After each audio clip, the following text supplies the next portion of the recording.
Hi, this is Stephen McLean of the Finance Leader Podcast. This is bonus episode number 43. Last week, I wrapped up season 11. This was a short season over the summer, which I really enjoyed. I am planning to do that again next summer. I focused on a few high-level technical concepts, but with a leadership twist. I started with episode 91, talking about the financial planning and analysis team. Then in episode 92, I talked about using validated data, which was followed by episode 93, adopting artificial intelligence. And then in episode 94, I talked about problem solving, and then I concluded season 11 with episode 95, leading the annual budget development process. I am working on developing season 12, which will debut on September 27th. I can't wait to share. This week, I wanted to briefly talk about a trending topic that I have been seeing all over Twitter. You probably heard about it, and it's called quiet quitting. Now, what does that mean? Well, it's something that has been happening for a very long time, which is doing your job without probably doing any of the extras, not going above and beyond, just ensuring you are doing enough to keep your job. So why is this trending now? Well, I read the Twitter comments. Why are employees feeling the need to disengage, to punch a clock, so to speak, and just get by or survive each day? Are workers feeling unappreciated? Are they tired of doing extra without additional pay or recognition? Are they tired of being micromanaged to death? Are they tired of organizations and bosses not respecting boundaries? Well, these issues and a lot more are in the comments that I am seeing. So what do? The easy recommendation is to begin with how we engage with our teams and how we address boundaries. How do you treat your team members each day? How do you speak with them? Is it respectful? Is it condescending? Is it demanding? Do you ask for input or scoff at that concept? Do you praise your team or just run them into the ground with ever-demanding perfection and then ridicule when something is not perfect? Here is a key. Are you expecting your team members to exceed your expectations but don't reward it or compensate it when they do go above and beyond? Do you respect boundaries? Or are you using your team to elevate yourself but not investing time back into your team? Again, this is not a new concept. It just has a new label. It's really about effective leadership and team engagement. Now, when I say leadership, I mean setting a great example, setting priorities, empowering your team, treating people with respect and dignity, and much more. So many people in leadership roles believe leadership has to do with just getting your way all the time. You can do that, but eventually you will be on an island all by yourself.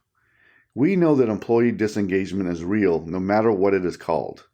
If you see a shift in how your team engages, then you may need to find out why and then look at yourself first, beginning with your attitude and your approach. This week I am sharing an encore episode from Season 10, Finance and Accounting Professionals Becoming Leaders. My desire is for finance and accounting professionals to go beyond being the technical experts to embrace leadership so you transform the organization into something better, so you create more positive outcomes and empower your team to act. I am working on Season 12, which will debut on September 27th. Please enjoy this encore episode. Thank you.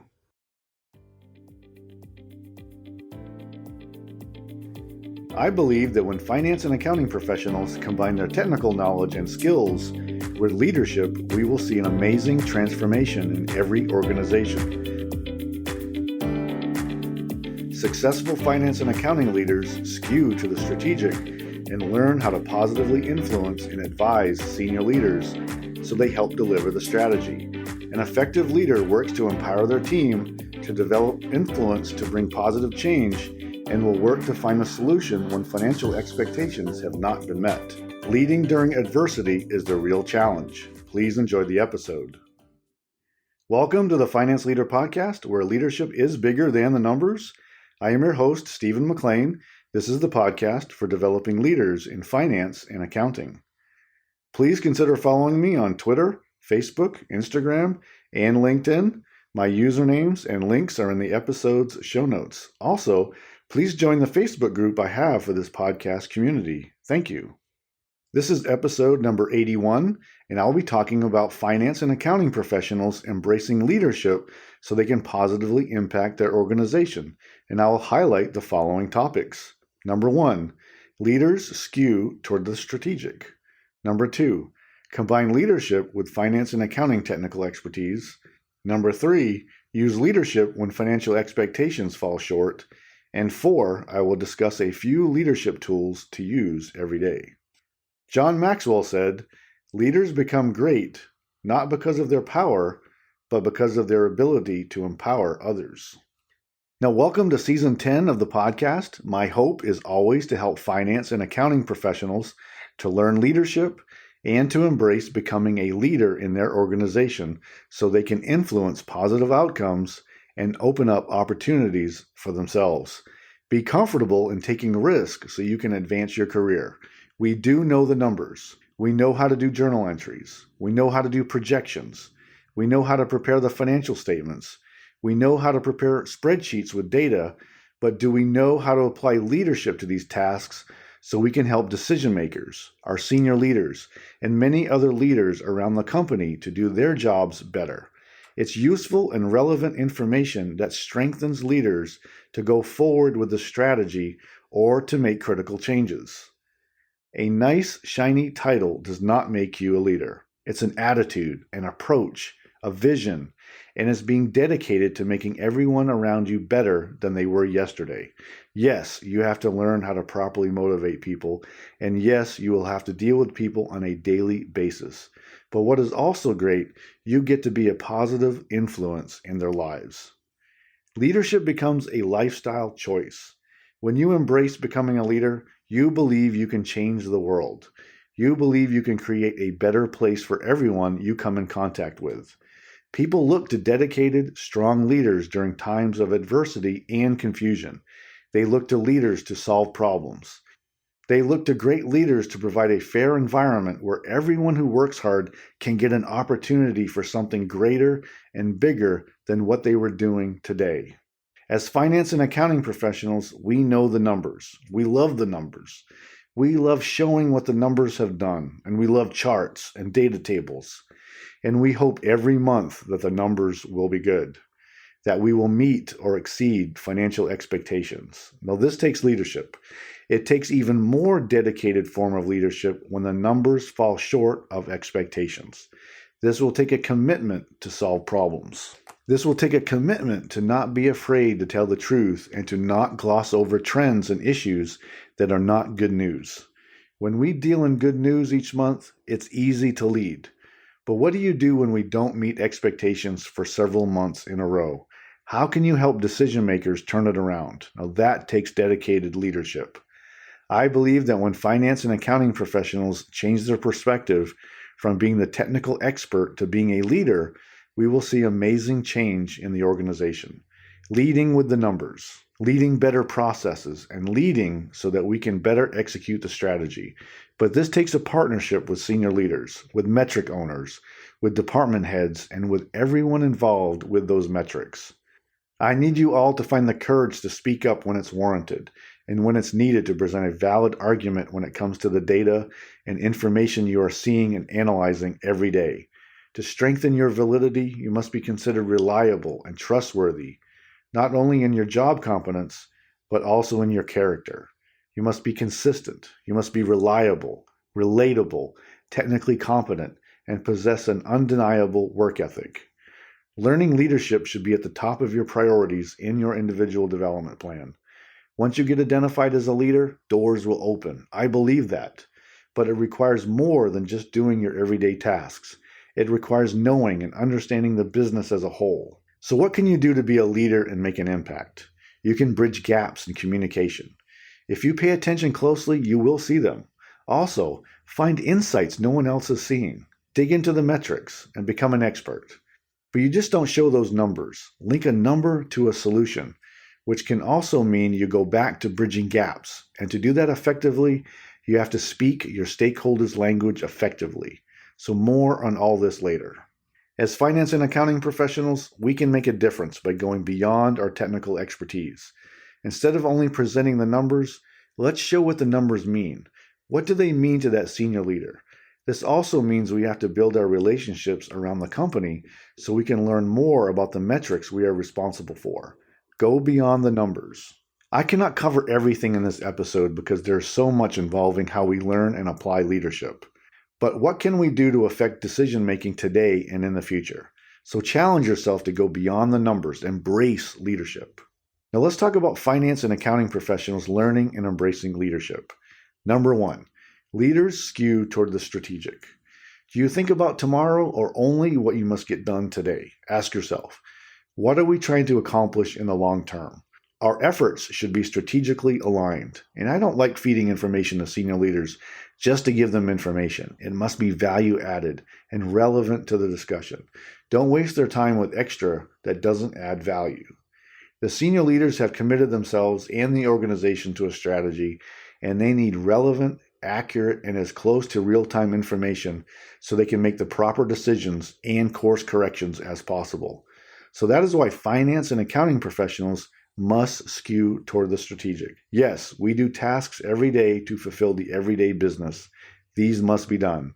We generate financial statements, for example. But keep looking forward. Find relevant data trends. Challenge your own models and processes so they support a strategic mindset.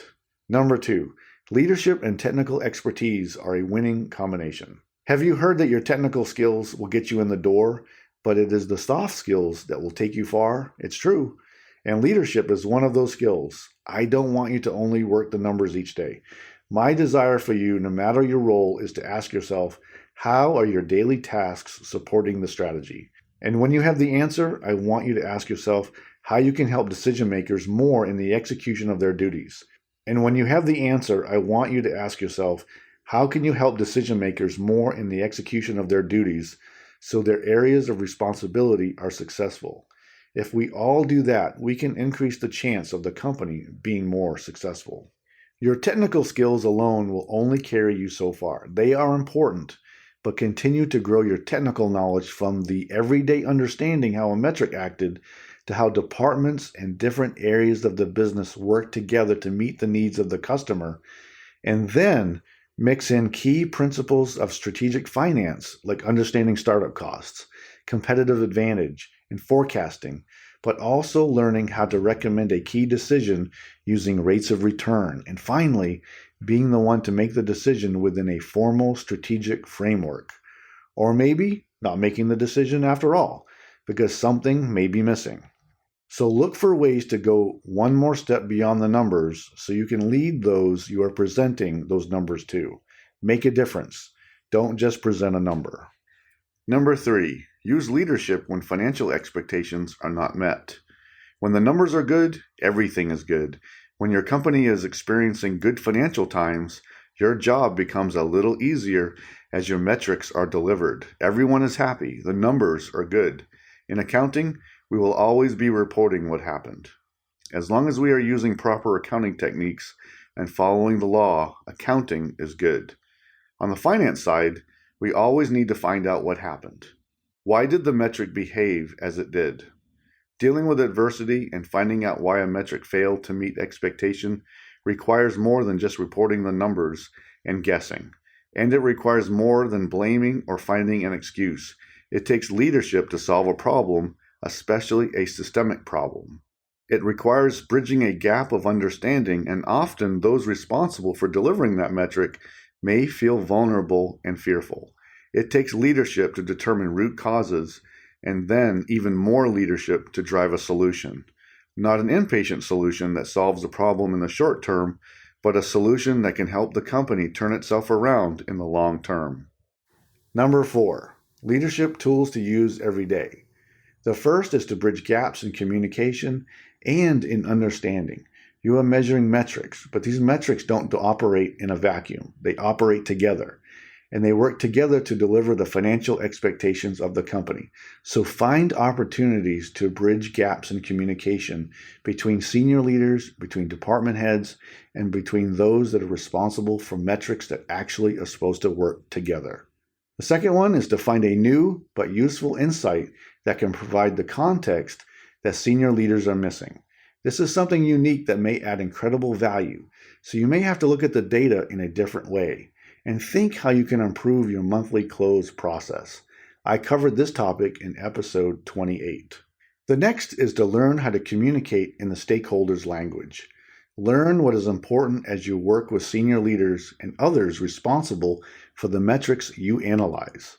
Learn the language so you can communicate better. Learn the key terms and what matters most to them. Speak in these terms as you present your findings. Match your findings in the language that they use every day. Next, prioritize your effort so you work on the most important tasks first. Urgent doesn't mean important. I am looking for impact and what value is most created. Be careful what you say yes to and always state where a request for data ranks in all your tasks. And then finally, when you get to lead others, empower them to act. This takes risk, and it takes some training on what to do when and to have the courage to take action without asking first. But this is key to leveraging the talent that is available. Your team can get more done. Your team can focus even more on delivering value, and you can focus on your duties a lot more. As you know, I believe that leadership is key to becoming a respected finance and accounting professional. It is important to go beyond the numbers to deliver the context and deeper understanding of what is going on financially in the company. Just because we have money in the bank doesn't mean that everything is going well. You have to dig deeper, and you have to know the future. Find the insights that you can make an impact and know where the economy and the industry is going, and that can help solidify your future opportunities. Now for action today, do you have learning leadership skills in your individual development plan? If not, I want to encourage you to look at some key leadership skills to add in. It's leadership combined with your knowledge of finance and accounting that can increase your chance to advance. And then you combine that with a strategic outlook, you will be able to find more opportunities. One last question. Are you afraid to fall if you step out of your comfort zone? Once you step up for more responsibility, you will be required to do more, to perform at a higher level, and to make an impact. I know that you want to do more, but what is holding you back? You know you want to make changes and that you want to lead. Make that decision to commit to becoming a leader right now so you can do it. Lead positive change in your organization. You can do it. Don't forget to grab my free guide for you called the Leadership Growth Blueprint for Finance and Accounting Managers.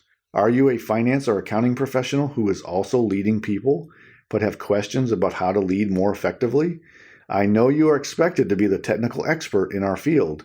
Learning leadership can set you apart from your peers, which can then lead you to more opportunities. In the free guide, I talk about 3 leadership areas: communication, team development, and empowerment, plus a few recommendations around challenges with the financial systems you are using to complete your work. The link to this free guide is in the post or the bio.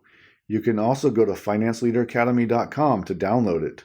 Please use the guide to help you with a few leadership wins today. Thank you. Today, I talked about finance and accounting professionals learning and embracing leadership, and I highlighted the following points. Number 1, leaders skew toward the strategic. Number 2, combine leadership with finance and accounting technical expertise. Number 3, use leadership when financial expectations fall short. And 4, I shared a few leadership tools that you can use every day. I love talking about leadership. It's important and critical to your career. It's important in how we can make a positive impact in our company and continually grow our business acumen so we can do our part in growing the business and supporting the strategy. I could not cover everything in this one episode, but if you lead with character and know when to start switching from your hard technical skills to those critical soft skills, then you will begin to open opportunities for yourself. Next week, I will be sharing key social skills we need to learn and apply. We sometimes forget how we act socially can affect our potential, so it's an important topic to discuss, and more important than ever as companies are trying to get back to the office again. I hope you enjoyed the Finance Leader Podcast. I am dedicated to helping you grow your leadership skills, to change your mindset, and to clarify your goals so you advance your career. You can find this episode wherever you listen to podcasts. If this episode helped you today, please share it with others and please leave a quick review so that others may find the podcast. Until next time, you can check out more resources at financeleaderacademy.com and sign up for my weekly updates so you don't miss an episode of the show. And now, go lead your team, and I'll see you next time. Thank you.